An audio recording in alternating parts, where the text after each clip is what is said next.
Okay. तो आज के सेशन के अंदर हम इसके अंदर मैं आपको HTML के अंदर आज हम पोजीशंस के बारे में देखेंगे कि पोजीशंस क्या होती हैं और किस तरीके से आप पोजीशंस के अंदर काम काम करते हैं। ठीक है। और पोजीशंस के अलावा मैं आप लोगों को कुछ CSS के कुछ सिलेक्टर्स भी मैं आप लोगों को बताऊंगा कि CSS के सिलेक्टर्स जो है वो किस तरह के और मज़ीद कौन कौन से सिलेक्टर्स होते हैं। जैसे कि मैंने आपको दो सिलेक्टर्स मैंने आपको बताए थे। ID मैंने बताया था आपको और एक क्लास मैंने आपको बताया था। ठीक है। आज के सेशन के अंदर मैं आपको ID और क्लास के अलावा मैं आपको कुछ और CSS के सिलेक्टर्स मैं आपको बताऊंगा पोजीशंस के साथ साथ। ठीक है। अच्छा, इसके अंदर मैं यहाँ पर क्या करता हूँ कि मेरे पास यहाँ पर VS कोड का पुराना कोड मेरे पास ओपन हुआ है जो कि मैंने यहाँ पर बनाया था। ठीक है। अच्छा, अब इसके अंदर यहाँ पर मैं आपको एक फाइल यहाँ पर मैं क्रिएट कर रहा हूँ। फाइल का नाम मैं यहाँ पर रख रहा हूँ position.html। ठीक है। ये फाइल मैंने यहाँ पर क्रिएट करी है position.html के नाम से। ठीक है। और इस फाइल के अंदर मैं सिंपल जो हमारा HTML का बेसिक फॉर्मेट होता है वो फॉर्मेट में यहाँ पर अप्लाई कर देता हूँ। ठीक है। इसके अंदर हमारे पास ये फॉर्मेट मैंने यहाँ पर अप्लाई कर दिया और इसके अंदर मैं यहाँ पर आपकी एक हेडिंग दे देता हूँ H1 पोजिशंस। ठीक है। और इस फाइल को मैं यहाँ पर ओपन कर लेता हूँ position.html के नाम से। ठीक है। तो ये H1 की जो मैंने हेडिंग दी है पोजीशंस की ये आपको यहाँ पर नज़र आ रही है। ठीक है। इसको मैं थोड़ा सा मैं जूम कर लेता हूँ ताकि क्लियर हो जाए आप लोगों को।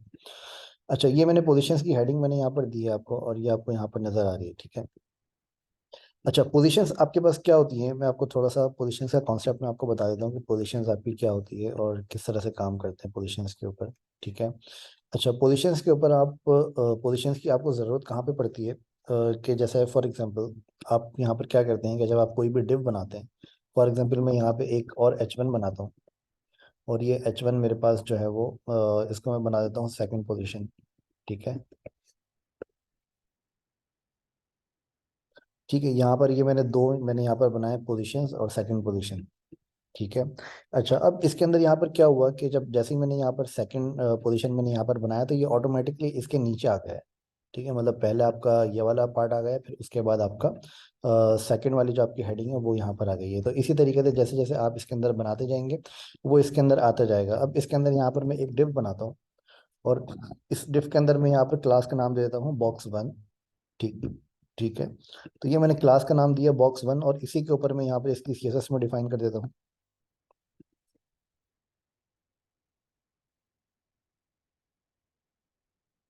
box1।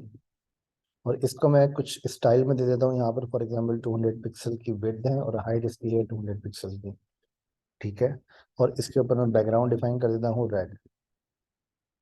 ठीक है। ये मैंने यहाँ पर डिफाइन किया है। अब इसके अंदर यहाँ पर box1 डिफाइन किया है, यहाँ पर भी मैं box1 कर देता हूँ। तो यहाँ पर आपको ये एक बॉक्स यहाँ पर नजर आएगा 200 पिक्सल का। ठीक है। इसका मैं साइज थोड़ा यहाँ पे बढ़ा देता हूँ, इसको मैं 500 कर देता हूँ। ठीक है। ये मैंने एक बॉक्स यहाँ पर बनाया। अब इसी तरह का मैं एक बॉक्स यहाँ पर और बना देता हूँ। इसके अंदर मैं यहाँ पर एक बॉक्स बना देता हूँ div प्लस इनर बॉक्स 1। ठीक है। इनर बॉक्स 1 और इसको भी मैं यहाँ पर सेम विड्थ और हाइट में यहाँ पर डिफाइन कर देता हूँ। इसको मैं कर देता हूँ 200 पिक्सल या 80 पिक्सल कर देता हूँ। ठीक है। ये एक बॉक्स मैंने यहाँ पर बनाया, आप लोगों को ये नज़र आ रहा होगा।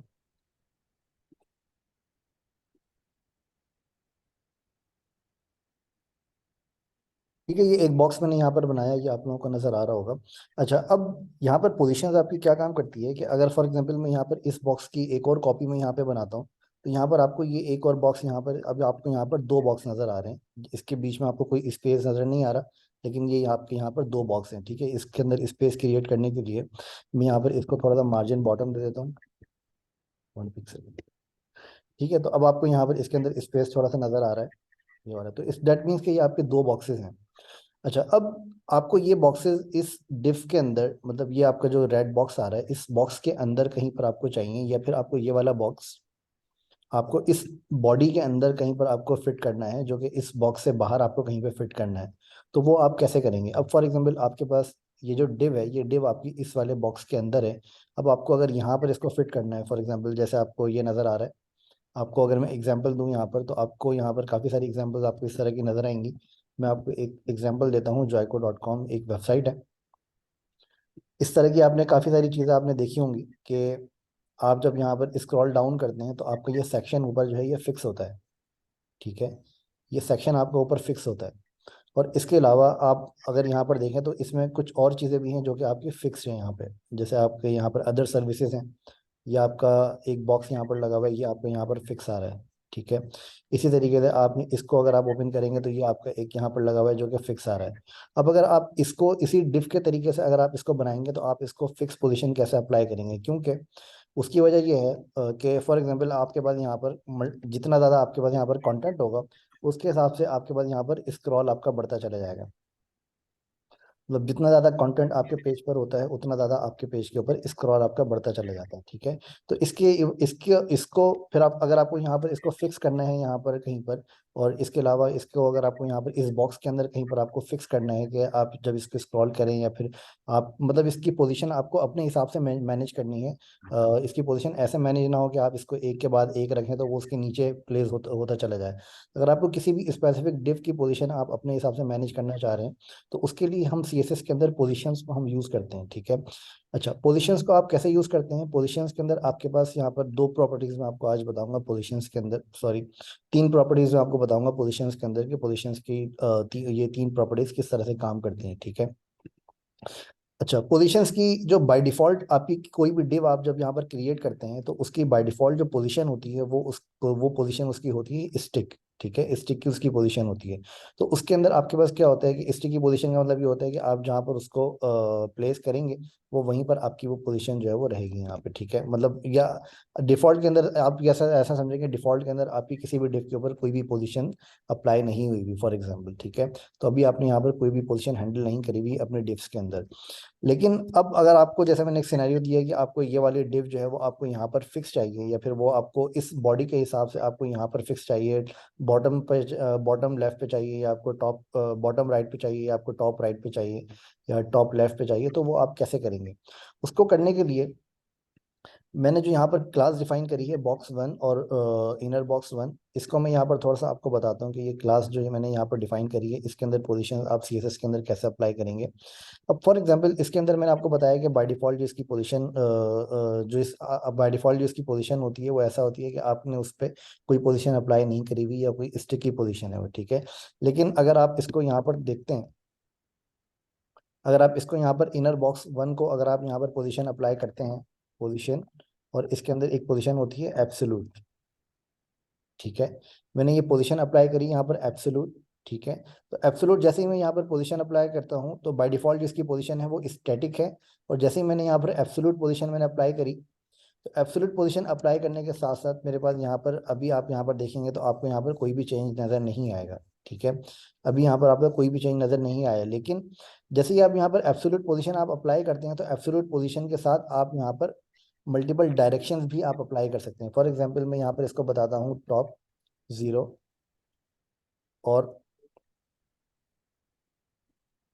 Right zero, zero pixel. Top के बजाय मैं इसको बता देता हूँ बॉटम जीरो पिक्सल, ठीक है। अच्छा, तो ये मैंने आपकी दो पोजीशंस बताई है, एक पोजीशन मैंने आपकी बताई है हॉरिजॉन्टल और एक पोजीशन मैंने बताई है वर्टिकल, ठीक है। मतलब वर्टिकल क्या पोजीशन होनी चाहिए इसकी और हॉरिजॉन्टल इसकी क्या पोजीशन होनी चाहिए, तो मैंने यहाँ पर बॉटम बताया, ठीक है, जो कि आपकी वर्टिकल पोजीशन है बॉटम। और राइट मैंने आपको बताया जो कि आपकी हॉरिजॉन्टल पोजीशन है कि हॉरिजॉन्टली आप इसको, तो आपको यहाँ पर दो पोजीशंस अपनी बतानी पड़ती हैं, ठीक है। अब यहाँ पर मैंने पोजीशन यहाँ पर मैंने बताई एब्सोल्यूट, और पोजीशन के साथ साथ मैंने यहाँ पर बताया बॉटम जीरो और राइट जीरो पिक्सल, ठीक है। जीरो का मतलब ये है कि आगे पिक्सल मैंने नहीं लगाया तो दैट मीन्स कि ये ऑटोमेटिकली पिक्सल काउंट करेगा, और वैसे भी जीरो का मतलब ये है कि आपका इसकी कोई आप बॉटम और राइट पोजीशन आप इसकी जीरो पिक्सल आप अप्लाई कर रहे हैं, ठीक है। अच्छा, अब अगर मैं इसको यहाँ पर रिफ्रेश करता हूँ, inner box one, inner box one, position absolute, bottom zero और राइट जीरो, इसको यहाँ पे देख लेता हूँ कि इसके ऊपर मेरी पोजीशन सही अप्लाई हुई भी है या नहीं। अच्छा, इसके अंदर मैंने यहाँ पर एक मिस्टेक करी है, ठीक है। स्पेलिंग मिस्टेक, ठीक है। अच्छा, पोजीशन एब्सोल्यूट और बॉटम जीरो और राइट जीरो। अब अगर आप यहाँ पर देखेंगे तो आपकी डिव जो है वो आपकी यहाँ पर आ रही है। आप यहाँ पर देखेंगे तो आपकी बॉडी के अंदर जो आपकी डिव है वो आपकी राइट और बॉटम बॉटम 0 पिक्सल और राइट 0 पिक्सल। ये डिव आपकी यहाँ पर क्यों आ रही है? उसकी वजह यह है कि आपके पास यहाँ पर जो इसकी बाय डिफ़ॉल्ट क्या होता है कि आप जब जब आप पोजीशन अप्लाई करते हैं तो पोजीशन आपकी हमेशा जो उसका पेरेंट होता है, ठीक है, जो उसका पेरेंट रिलेटिव होता है। सिर्फ पेरेंट होना ज़रूरी नहीं है, ये बात ध्यान में रखें कि सिर्फ पेरेंट होना ज़रूरी नहीं है। फॉर एग्जांपल इसकी जो ये जो डिव है आपकी इनर बॉक्स वन की, इसका जो पेरेंट है वो आपका ये है, ठीक है। तो इसका पेरेंट जो रिलेटिव होता है, रिलेटिव का क्या मतलब है कि जैसे आपने यहाँ पर पोजीशन एब्सोल्यूट अप्लाई करी है, इसी तरह से आपके पास यहाँ पर होती है पोजीशन रिलेटिव, ठीक है। पोजीशन रिलेटिव आप अप्लाई करते हैं हमेशा इस एब्सोल्यूट वाली डिफ के पेरेंट की कोई भी डिव हो सकती है, ठीक है। अब अगर आप यहाँ पर नोटिस करें तो आपके स्ट्रक्चर के हिसाब से इनर बॉक्स वन जो आपका आ रहा है, इसका पेरेंट आपका ये भी है और इसका पेरेंट आपका ये भी है, ठीक है, और इसका पेरेंट आपका HTML भी है, ठीक है।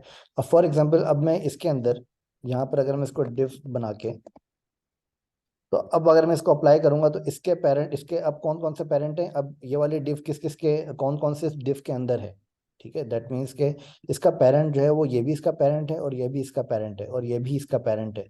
तो इनमें से किसी के ऊपर भी मैंने पोजीशन को रिलेटिव मैंने अप्लाई नहीं किया। रिलेटिव का मतलब ये है कि जब आप एब्सोल्यूट अप्लाई करते हैं तो इसके लिए आपको रिलेटिव अप्लाई करना जरूरी होता है, ठीक है। रिलेटिव आप हमेशा इसके पेरेंट के ऊपर अप्लाई करते हैं ताकि आप इस डिव की पोजीशन इसकी रिलेटिव डिव के हिसाब से सेट कर सकें।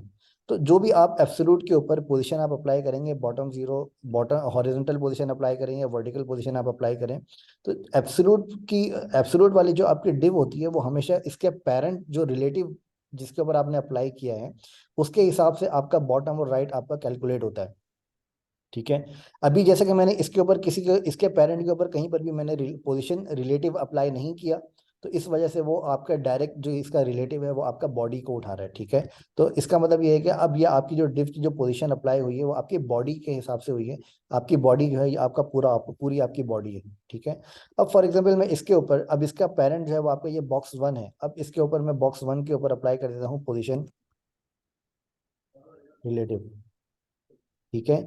बॉक्स वन के ऊपर मैंने इसकी पोजीशन रिलेटिव अप्लाई करी, मैंने बॉडी के ऊपर से बॉडी के ऊपर बाय डिफॉल्ट अप्लाई हुई भी है, लेकिन इसका जो क्लोजेस्ट पेरेंट है जो जो इसको रिलेटिव मिलता है उसके ऊपर उसके हिसाब से ही इसका बॉटम और राइट कैलकुलेट करेगा, ठीक है।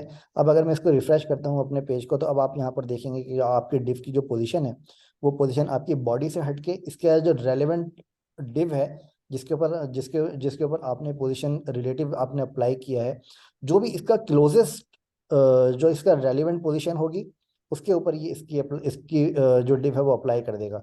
अब अगर आप इसके अंदर यहाँ पर फॉर एग्जांपल आपके पास ये बॉक्स वन आ रहा है, इसके ऊपर मैं एक और डिव बना देता हूँ, बॉक्स वन पेरेंट, ठीक है। ये बॉक्स वन पेरेंट आ रहा है, फिर बॉक्स वन पेरेंट के अंदर ये बॉक्स वन आ रहा है, फिर बॉक्स वन के अंदर आपका इनर बॉक्स वन और इनर बॉक्स वन आपका यहाँ पर भी आ रहा है, ठीक है। ये डिव हमारी यूजलेस है, इसको मैं फिलहाल हटा देता हूँ, ठीक है। बॉक्स वन पेरेंट आ रहा है। अच्छा, अब यहाँ पर आपके पास कोई भी यहाँ पर फर्क नहीं पड़ेगा क्योंकि बॉक्स वन पेरेंट के ऊपर मैंने कुछ भी डिफाइन नहीं किया हुआ। तो मैं यहाँ पे डिफाइन कर देता हूँ बॉक्स वन पेरेंट, और इसके ऊपर मैं विड्थ और हाइट वगैरह मैं यहाँ पे अप्लाई कर देता हूँ 800 पिक्सल। बैकग्राउंड, बैकग्राउंड के अंदर मैं इसको बता देता हूँ येलो, ठीक है। अब आप अगर यहाँ पर देखेंगे तो आपको यहाँ पर बैकग्राउंड एक आपको एक पेरेंट डिव आपको नजर आ रही है और एक आपको ये नजर आ रहा है, ठीक है। अब अगर आपने जो पेरेंट, अब आप अगर यहाँ पर देखें तो आपने जो पेरेंट अप्लाई किया है, जो आपने रिलेटिव अप्लाई किया है पोजीशन रिलेटिव, वो आपने अप्लाई किया है बॉक्स वन के ऊपर। बॉक्स वन क्या है, मैं इसको यहाँ पर साइड बाय साइड ओपन कर लेता हूँ ताकि आपको CSS अलग नजर आ रही हो,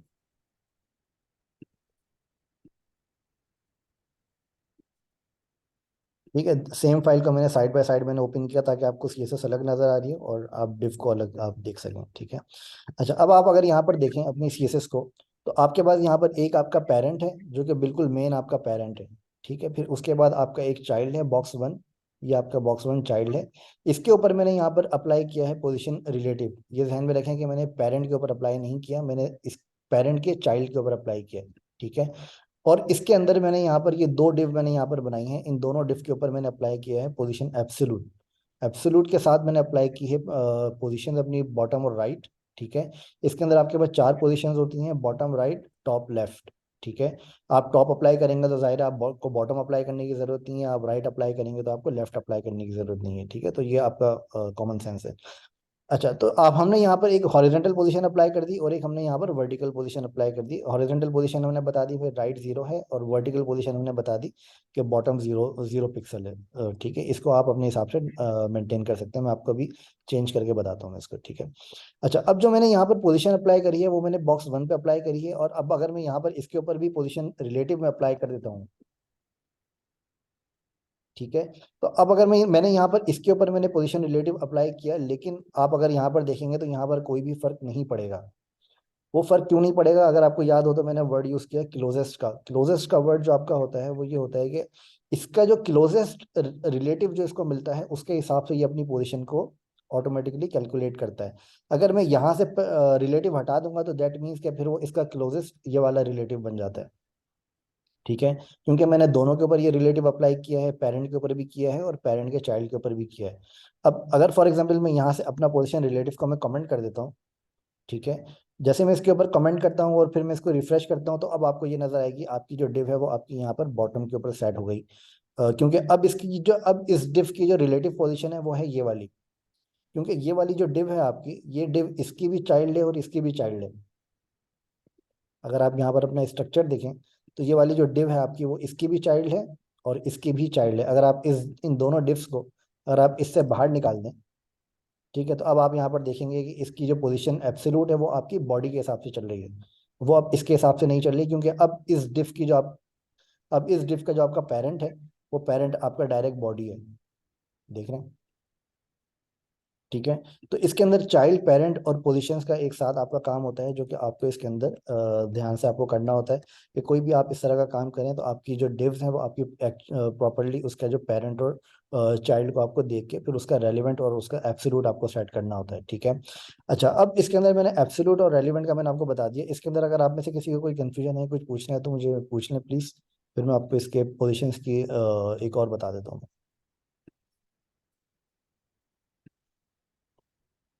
ये क्लियर है? अस्सलाम वालेकुम सर।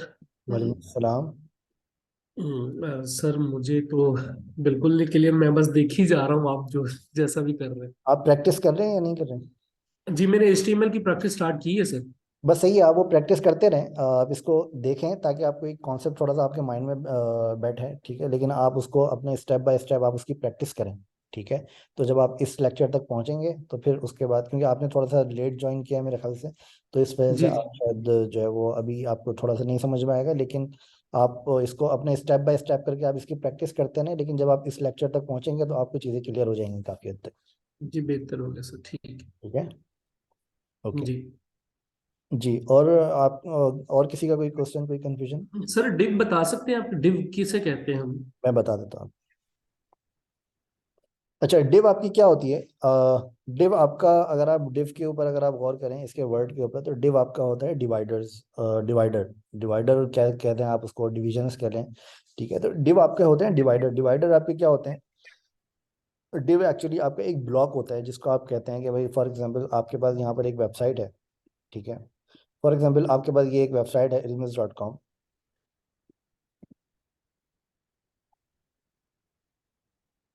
फॉर एग्जाम्पल ये आपके पास एक वेबसाइट आ रही है ilmis.com। अब अगर आप एक वेबसाइट को अगर आप देखें तो इस हर वेबसाइट के अंदर आपके कुछ ना कुछ ब्लॉक्स होते हैं। हर वेबसाइट आपकी कुछ ना कुछ ब्लॉक्स के ऊपर बनी हुई होती है। ठीक है। ब्लॉक्स आपके क्या होते हैं? वो ब्लॉक्स आपको देखने में तो नहीं नजर आते, लेकिन अगर आप उसको टेक्निकल पर्सपेक्टिव से अगर आप देखना शुरू करेंगे तो आपको ये चीज़ फौरन ही आपको ये क्लिक हो जाएगी कि ये आपका डिव है, ये आपका ब्लॉक है। ठीक है। तो ये आप अगर यहाँ पर देखें तो आपका एक ऊपर हेडर आ रहा है जो कि आपका एक ब्लॉक है। ठीक है। ये आपका एक ब्लॉक आपका हेडर आ रहा है। अब इस हेडर के अंदर आपके मल्टीपल ब्लॉक्स आ रहे हैं अलग अलग। एक ब्लॉक आ रहा है आपका लोगो, एक ब्लॉक आ रहा है आपका नेविगेशन। ठीक है। और एक ब्लॉक आपका आ रहा है, आपका जो प्रोफाइल इमेज है, ये आपकी एक ब्लॉक, ये आपका एक ब्लॉक है, ठीक है। तो आप जब अपने पूरी ओवरऑल एक इमेज को देखते हैं, अपनी वेबसाइट को देखते हैं, तो उसको आप अपने हिसाब से उसको ब्रेक डाउन करने की कोशिश करें। तो उसके अंदर क्या होगा कि आपको डिव का स्ट्रक्चर जो है वो आपका क्लियर हो जाएगा। तो डिव आपकी क्या होती है, वो आपके ब्लॉकेजेस होते हैं आपकी वेबसाइट के, जो कि आपको बताते हैं कि भाई ये आपका एक बॉक्स है, लेकिन वो बॉक्स आपको देखने में नहीं लगता, लेकिन टेक्निकली अगर आप उसको देखें तो वो आपका एक बॉक्स होता है। मैं आपको यहाँ पर इसकी थोड़ी सी एग्जांपल दे देता हूँ कि फॉर एग्जांपल आप यहाँ पर किसी भी वेबसाइट के ऊपर आप इसको इंस्पेक्ट एलिमेंट करें, राइट क्लिक करें, और राइट क्लिक करके आप यहाँ से इंस्पेक्ट सेलेक्ट करें। और जैसे ही आप इंस्पेक्ट सेलेक्ट करेंगे तो आपके पास यहाँ पर दो इस तरह की विंडोज आपके पास ओपन हो जाएंगी। एक आपके पास एक साइड आपकी HTML की होगी, और सेकंड साइड पर आपको CSS नजर आ रही होगी, ठीक है। तो जब आप HTML पे जाएंगे तो आपको यहाँ पर अलग अलग डिव्स आपको यहाँ पर नजर आ रही हैं, ठीक है। तो ये आपके क्या होते हैं कि ये आपके अलग अलग ब्लॉक्स होते हैं, ठीक है। फॉर एग्जांपल आपकी एक पूरी वेबसाइट आपका एक ब्लॉक है, फिर हर ब्लॉक के अंदर उसके मल्टीपल अलग अलग ब्लॉक्स होते हैं, ठीक है। अब यहाँ पे अगर आप देखेंगे तो ये आपका एक मेन है, जो कि आपका एक मेन ब्लॉक है। फिर उसके अलावा आपके पास यहाँ पर ये डिव है। फिर अगर मैं आपको इसको ब्रेक डाउन करने का, जैसे मैं आपसे कह रहा हूँ कि फॉर एग्जाम्पल आप इसको देखें, तो यहाँ पर ये आपकी एक डिव है, ये आपका एक ब्लॉक है, जो कि देखने में आपको बॉक्स यहाँ पर नहीं लगता, लेकिन जब आप इसको कोडिंग साइड पे देखेंगे, जब आप इसको टेक्निकल साइड पे देखेंगे, तो ये आपके अलग अलग ब्लॉक्स होते हैं, जो जिसकी मदद से आप अपनी पूरी वेबसाइट को स्ट्रक्चर कर रहे होते हैं, बना रहे होते हैं, ठीक है। ये आपके अलग अलग छोटे छोटे ब्लॉक्स होते हैं जिसको यूज करते हुए आप अपनी वेबसाइट को बनाते हैं। क्लियर है? जी सर, यहाँ तक क्लियर है। ये जो इंस्पेक्ट वाला आपने ओपन किया है अभी, इसमें हम CSS और HTML दोनों अलग अलग देख सकते हैं? ये दोनों आपकी अलग अलग आ रही है, ये आपकी HTML आ रही है राइट लेफ्ट साइड पे, और राइट साइड पे आपकी CSS आ रही है, जी ठीक हो गया सर, ठीक ठीक है। हो गया। और जो भी आप यहाँ पे डिफ सेलेक्ट करेंगे, ये उसकी CSS आपको यहाँ पर दिखाता है कि कौन सी डिफ के ऊपर कौन सी CSS अप्लाई करी है। जैसे कि फॉर एग्जांपल अभी हमने जैसे ये बनाया, तो अब इसके अंदर भी हमारे अलग अलग ब्लॉक्स आ रहे हैं, ठीक है। तो अब इसके अंदर अगर मैं यहाँ पर इसको ओपन करता हूँ, तो इसको ओपन करने के बाद आपको हर बॉक्स की अपनी CSS नजर आ जाएगी कि कौन से बॉक्स के ऊपर आपकी क्या CSS अप्लाई हो रही है, ठीक है। जी ठीक है सर, शुक्रिया। No problem. जी, और कोई क्वेश्चन आप में से किसी का, पोजिशंस के हवाले से कोई क्वेश्चन आप में से किसी का, या ये क्लियर है?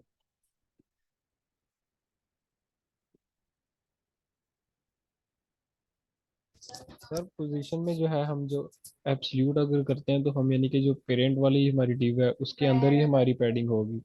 और अगर हम रिलेटिव करते हैं तो मेरे ख्याल फिर वो जो मेन बॉडी जो है हमारी वेबसाइट की तो उसमें होगी इसी तरह। नहीं, पोजीशन एब्सोल्यूट आपकी हमेशा जो उसकी क्लोजेस्ट रिलेटिव होती है, ठीक है, उसके हिसाब से एब्सोल्यूट की पोजीशन काम करती है। अब जैसे कि यहाँ पर अगर आप देखें, तो ये आपकी जो डिव है, ये डिव आपकी एब्सोल्यूट पोजीशन है। लेकिन इस डिव का जो पेरेंट है, पेरेंट मतलब अगर आप कोडिंग पर्सपेक्टिव से देखें, तो इस डिव का पेरेंट जो है वो ये भी है और ये भी है। अगर इसके ऊपर आपने रिलेटिव अप्लाई किया है, तो इसकी जो पोजीशन है वो इसके हिसाब से कैलकुलेट होगी। नहीं समझ में यस आया? सर, मैं भी यही कहना चाह रहा था कि अब जी जी। यानी कि रिलेटिव में जो इसके करीबी वाला जो पेरेंट है ना जी वो हाँ, उसी के एग्जैक्ट उसके हिसाब से उसकी पोजीशन कैलकुलेट होती है। ठीक है सर। ओके, ठीक है। ये समझ में आ गया आपको? Yes sir. ओके। अच्छा, अब इसके अंदर मैं आपको पोजीशन एब्सोल्यूट मैंने आपको बता दिया, पोजीशन स्टैटिक इसका बाय डिफॉल्ट होता है, ठीक है, पोजीशन स्टैटिक। अच्छा, अब इसके अंदर मैं आपको यहाँ पर एक चीज़ और बता देता हूँ, पोजीशन फिक्स्ड। फिक्स्ड आपका क्या काम करता है कि फॉर एग्जांपल मैं यहाँ पर क्या करता हूँ, मैं यहाँ पर एक बटन बनाता हूँ।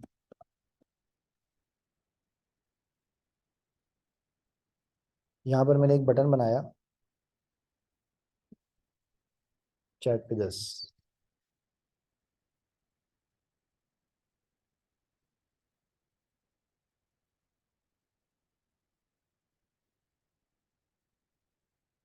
ठीक है। ये मैंने यहाँ पर एक सिंपल सी अपनी HTML बनाई बटन की। इसके अंदर मैंने बताया चैट रैपर। अच्छा, ये मैंने सिंपल सा मैंने यहाँ पर एक डिव बनाई है, और इस डिव के अंदर मैंने यहाँ पर एक बटन प्लेस किया है चैट पे 10 का, ठीक है। अब यहाँ पर मैं इसको यहाँ पर क्या करता हूँ, इसको मैं यहाँ पर चैट रैपर को मैं यहाँ पर बताता हूँ position relative, sorry, position fixed, bottom 0,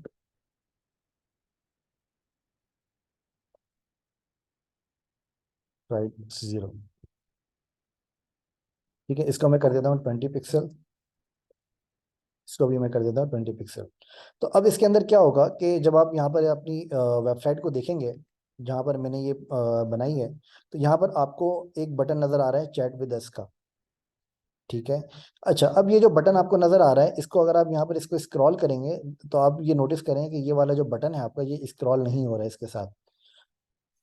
देख रहे हैं, ये बटन आपका स्क्रॉल नहीं हो रहा। तो फिक्स पोजीशन का मतलब ये होता है कि जो भी आप यहाँ पर जिस डिफ के ऊपर भी आप पोजीशन फिक्स आप अप्लाई करेंगे, वो आपका स्क्रॉलिंग, स्क्रॉल के साथ वो डिव आपकी स्क्रॉल नहीं होती। ठीक है, तो इस वजह से आप उसके ऊपर फिक्स पोजीशन अप्लाई करते हैं। जैसे कि मैंने आपको यहाँ पर दिखाया, तो यहाँ पर जैसे कि आप यहाँ पर देख रहे हैं कि मैं इसको स्क्रॉल करता हूँ, तो इसके अंदर जो मेरा हेडर है वो मेरा फिक्स है, मतलब वो मेरा स्क्रॉल नहीं हो रहा है। ठीक है, और इसी तरीके से आप यहाँ पर इसको देख रहे हैं तो ये भी आपके स्क्रॉल नहीं हो रहा है। ये इसको अगर आप देखेंगे तो ये भी आपके स्क्रॉल नहीं हो रहा है। ठीक है, तो दैट मीन्स कि ये जो आपकी पोजीशन है, ये आपकी फिक्स पोजीशन इन ब्लॉक्स के ऊपर अप्लाई हुई हुई है, जिसकी वजह से ये आपका स्क्रॉल नहीं हो रहा है। तो इस वजह से आपकी जो पोजीशन फिक्स्ड है, वो आप यहाँ पर इस वजह से आप कॉल करते हैं कि वो आपकी स्क्रॉलिंग के साथ स्क्रॉल ना हो, सिर्फ ये डिफरेंस होता है। और फिक्स पोजीशन के अंदर क्या होता है कि आप फिक्स पोजीशन को अगर आप इसके रिलेटिव के अंदर भी रख दें, ठीक जाके फिक्स पोजीशन को अगर आप इसके रिलेटिव के अंदर भी रख दें, तब भी इसकी जो फिक्स पोजीशन है वो आपकी बॉडी के हिसाब से ही रेलिवेंट होती है। ठीक है, अब इसके अंदर मैंने यहाँ पर जो पोजीशन रिलेटिव है वो मैंने इसके अंदर ले आकर मैंने यहाँ पर रखा। तो अभी भी आप इसको देखेंगे तो इसकी पोजीशन जो है, जो मैंने बॉटम और राइट मैंने यहाँ पर अप्लाई किया है, वो इसकी बॉडी के हिसाब से ही कैलकुलेट होती है। क्योंकि फिक्स पोजीशन आपकी कभी भी आपकी जो चाइल्ड है, क्लोजेस्ट चाइल्ड आपका कोई सा भी पेरेंट रिलेटिव हो, वो मैटर नहीं करता फिक्स के लिए। फिक्स के लिए आपकी जो रेलिवेंट पोजीशन होती है वो आपकी बॉडी ही होती है हमेशा। ठीक है, तो ये आपके जहन में रखेंगे, फिक्स पोजीशन जब भी आप अप्लाई करें तो वो आपकी हमेशा बॉडी से आप अप्लाई करते हैं। ठीक है, इसके अंदर अच्छा, अच्छा, अब इसके अंदर यहाँ पर मैं आपको एक बटन, एक मैंने यहाँ पर एक टैग मैंने यहाँ पर प्लेस किया है बटन का। ठीक है, बटन का जो टैग होता है आपका, आपको कोई भी बटन आपको क्रिएट करना होता है तो उसके लिए कोई भी फॉर्म आपको क्रिएट करना होता है तो उसके लिए आप यहाँ पर बटन का यूज़ करते हैं। ठीक है, अच्छा, बटन के अंदर आपके पास यहाँ पर कुछ एट्रीब्यूट्स होते हैं, वो मैं आपको बाद में बताऊंगा बटन के अंदर और कौन कौन से एट्रीब्यूट्स होते हैं, क्योंकि मुझे आपकी एक फॉर्म्स की क्लास लेनी है। तो फॉर्म्स की क्लास के अंदर हम ये बटन को देखेंगे कि आप बटन को कैसे यूज़ करते हैं। ठीक है, लेकिन अभी यहाँ पर जो मैंने बटन यहाँ पर अप्लाई किया है, इसके अंदर मैं यहाँ पर आपको बटन को मैं थोड़ा सा स्टाइल करके मैं आपको दिखा देता हूँ।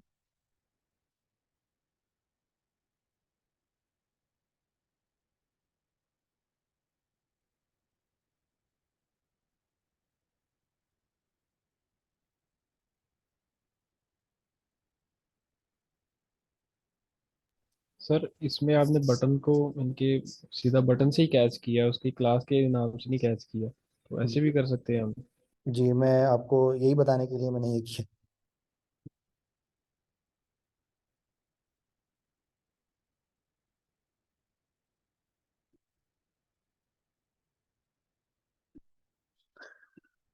अच्छा, अब इसके अंदर यहाँ पर मैंने आपको जैसे बताया था कि मुझे यहाँ पर आपको दो सिलेक्टर्स मैंने आपको पहले बताए थे, जिसके अंदर आपका एक डिव, एक आपका आईडी था और एक आपका क्लास था।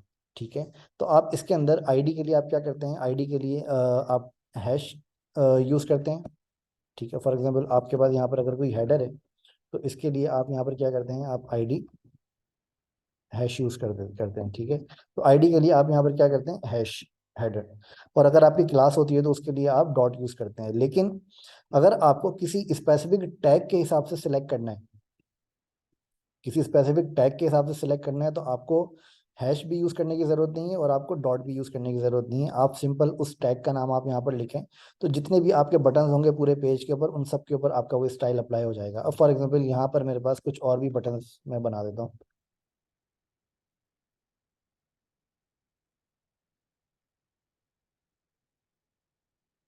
ठीक है, यहाँ पर मैंने कुछ और भी बटन्स बनाए, टेस्ट 1, टेस्ट 2, टेस्ट 3, टेस्ट 4। तो आप यहाँ पर नोटिस करेंगे कि सारे बटन्स आपके सेम स्टाइल के आपके पास यहाँ पर आ रहे हैं, जबकि मैंने इनके ऊपर कोई भी क्लासेस वगैरह अप्लाई नहीं करी। उसका रीज़न ये है कि जो बटन का मैंने स्टाइल है वो मैंने बटन के टैग के ऊपर लगाया है। तो जो भी आपके टैग्स जिस जिस टैग के ऊपर भी आप स्टाइल लगाएंगे, उसके हिसाब से आपका ये स्टाइल जो है उसके टैग को सिलेक्ट करते हुए अप्लाई कर देगा। अगर आप कोई क्लासेस वगैरह आप अप्लाई नहीं करना चाह रहे हैं तो आप ये यूज़ कर सकते हैं। ठीक है, अच्छा, अब इसके अंदर मुझे आपको कुछ एक दो सिलेक्टर्स मुझे और बताने हैं। अब फॉर एग्जांपल यहाँ पर आपके पास क्या है कि इन बटन्स को मैं यहाँ पर कमेंट कर देता हूँ, ठीक है। ये बटन्स आपके यहाँ से चले गए, ठीक है। अब यहाँ पर मुझे आपको एक दो चीज़ें मुझे और बतानी है कि मैं यहाँ पर इसका जो पोजीशंस की मैंने एक कॉपी बनाई और इसके अंदर मैंने यहाँ पर अप्लाई मैं यहाँ पर इस फाइल का नाम दे देता हूँ सिलेक्टर्स, ठीक है। ये मैंने एक फाइल बनाई सिलेक्टर्स की, ठीक है, उसी की मैंने कॉपी बनाई है सिलेक्टर्स की। अच्छा, सिलेक्टर्स की मैंने यहाँ पर कॉपी बनाई है और कॉपी बनाने के बाद आप यहाँ पर देखेंगे तो यहाँ पर आपके पास सिलेक्टर्स का पेज हम यहाँ पर देख रहे हैं, जो सिलेक्टर्स का पेज आपको यहाँ पर नजर आ रहा है, ठीक है। अच्छा, इसके अंदर आपके पास यहाँ पर क्या है कि मैंने बॉक्स वन पेरेंट और बॉक्स वन मैंने यहाँ पर बनाया हुआ है। इसके अंदर मैं थोड़ी सी इसकी स्टाइलिंग में चेंजेस करता हूँ ताकि आपको क्लियरली इसको समझ में आए। अभी काफ़ी ज़्यादा कलरफुल हो रही है, सॉरी मैंने पोजिशन वाले में चेंज कर दिया।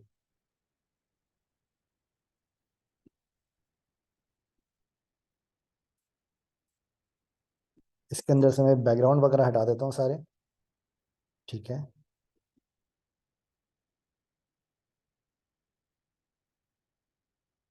इसको भी मैं हटा दूँ, ठीक है। तो हमने यहाँ पर एक डिव हमने यहाँ पर बनाई हुई है सारी, बस बस इसके ऊपर से हमने क्या किया, सिर्फ बैकग्राउंड हमने हटाए हैं और इसके ऊपर मैं बॉर्डर और डिफाइन कर देता हूँ, बॉर्डर सॉलिड 1px रेड, और इन सब के ऊपर मैं डिफाइन कर देता हूँ ब्लैक।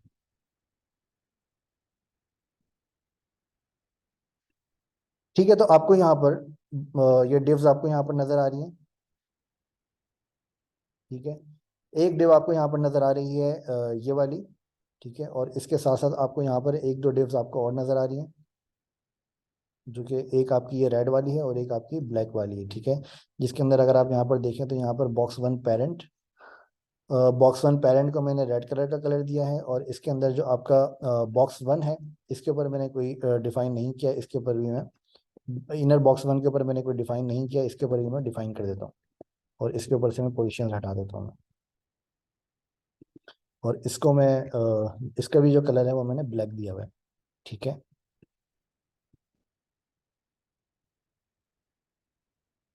ठीक है,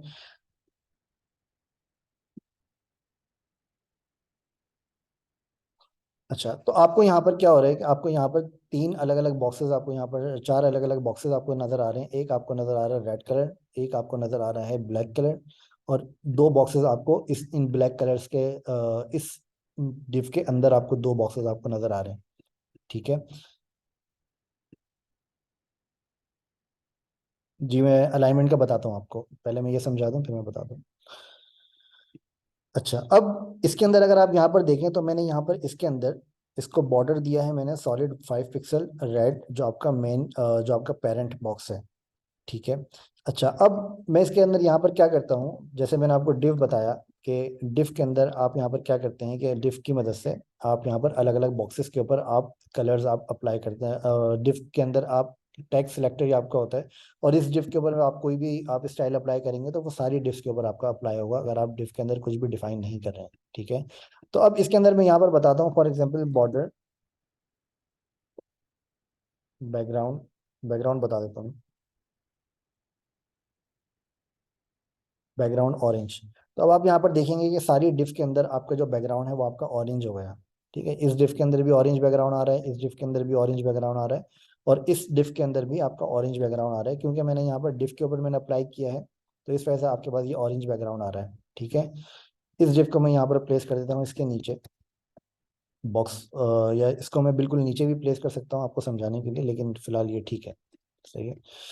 अच्छा, अब ये जो ऑरेंज मैंने यहाँ डिफाइन किया है सारे डिव के ऊपर अप्लाई हो गए, लेकिन मैं अगर ये चाहूँ कि ये डिव का जो ऑरेंज कलर है ये सिर्फ जो आपका पेरेंट बॉक्स है इस बॉक्स का डायरेक्ट चिल्ड्रन जो है, डायरेक्ट चिल्ड्रन का मतलब ये है कि जो आपका पेरेंट बॉक्स है इसका डायरेक्ट चिल्ड्रन ये है, ये इनका इसका डायरेक्ट चिल्ड्रन नहीं है, ठीक है। इस पेरेंट का डायरेक्ट चिल्ड्रन कौन सा है, ये वाला है, ये दोनों नहीं है, ये दोनों डायरेक्ट चिल्ड्रन किसके हैं, वो हैं इसके, ठीक है। मतलब अगर आप इसको ऐसे देखें कि आपका ग्रैंड पेरेंट होता है, ग्रैंड पेरेंट के बाद आपका जो है वो पेरेंट होता है, फिर पेरेंट के बाद उसका जो है वो सन होता है, ठीक है। तो इस तरह से इस कॉन्सेप्ट के हिसाब से अगर आप देखें तो इसका जो डायरेक्ट चिल्ड्रन है वो डायरेक्ट चिल्ड्रन जो है वो ये इसका डायरेक्ट चिल्ड्रन है, ये इन दो ये डायरेक्ट चिल्ड्रन आपके इस पेरेंट का नहीं है। ये क्लियर है? ये समझ में आ रहा है? Yes sir. ओके। अच्छा, अब इसके अंदर अगर आप ये चाहें कि, अच्छा ये मीटिंग दोबारा ज्वाइन कर लीजिएगा आप लोग, क्योंकि ये टाइम खत्म हो रहा है, दोबारा ज्वाइन कर लें, फिर मैं इसको कंटिन्यू करता हूँ। Thank you.